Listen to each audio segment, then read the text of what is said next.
আসসালামু আলাইকুম। তো অনেক দিন পরে চলে এসেছি আমরা কিন্তু ভুট্টার হয়ে। তো আপনারা মোটামুটি সবাই অবগত আছেন এই ভুট্টার চাষগুলা করতে কিন্তু প্রচুর পরিমাণে শ্রম দিতে হয়। আর আপনাদের এখন পরিপূর্ণ এই ভুট্টার ভইটি অবশ্যই আমরা দেখাবো। তো পরিপূর্ণ ভিডিওটা অবশ্যই দেখুন। আর ভুট্টা কিন্তু চাষ করাটা অতটাও সহজ নয় যতটা আমরা মনে করি।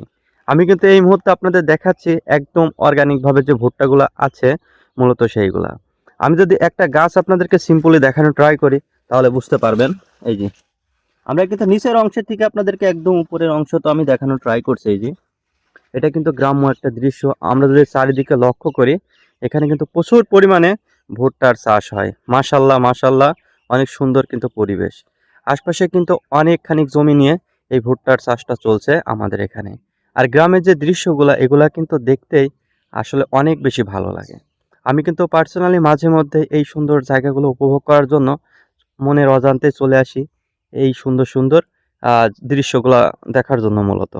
আর সব মিলে কিন্তু এমন সুন্দর পরিবেশ শুধুমাত্র আমরা কিন্তু গ্রামেই দেখতে পারি।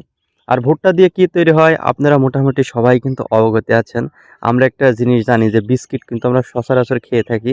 এই ভুট্টা থেকে মূলত আমরা কিন্তু খুব সুস্বাদু যে বিস্কিটগুলো আছে প্রায় প্রত্যেকটা বিস্কিটের মাঝেই কিন্তু এই ভুট্টার মিশ্রণ থাকে। এটা কিন্তু অনেকেই জানেন না।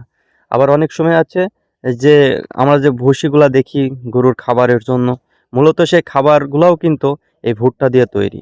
এছাড়াও কিন্তু বিভিন্ন ধরনের খাবার আমরা জানি যে সেই খাবারগুলো কিন্তু এই ভুট্টা দিয়েই তৈরি। সব মিলে কিন্তু এটা কিন্তু প্রত্যেক দিনই কোনো না কোনো কাজে ব্যবহার করা হয়, সেটাই কিন্তু মূলত এই ভুট্টা। ভুট্টার কিন্তু কথা বলে অবশ্যই আমরা শেষ করতে পারবো না, কারণ এখানে পর্যাপ্ত পরিমাণ ভুট্টা প্রত্যেকটা কাজের জন্যই কোনো না কোনো কাজেই এই ভুট্টা ব্যবহার করা হয়। তো যার কারণে ভাবলাম আপনাদের সাথে ভুট্টার একটু পরিচিত হওয়াটা অনেক বেশি প্রয়োজন। আমরা যদি নিচের থেকে আরেকটু দেখাই তাহলে বুঝতে পারবেন।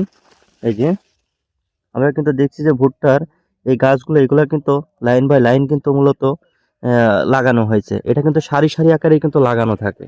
তো যার কারণে এগুলো দেখতেও কিন্তু অসাধারণ লাগে।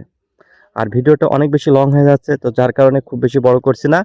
আর আমি কিন্তু বয়া দ্বারা ভিডিও রেকর্ড করছি না, অডিও দ্বারা। তো যার কারণে ভিডিওর কথাবার্তা হয়তো অনেক সময় অন্যরকম হইতে পারে। আর এগুলো সবাই ক্ষমা দৃষ্টিতে দেখবেন, যখন কোনো ভয়া বা কোনো কিছু থাকবে সাউন্ড কোয়ালিটি, তখন অবশ্যই কথাগুলো আরও ক্লিয়ারলি আপনারা বুঝতে পারবেন। তো সবাই ভালো থাকবেন, সুস্থ থাকবেন। আবারও দেখা হবে নতুন কোনো একটা ভিডিওতে। আসসালামু আলাইকুম।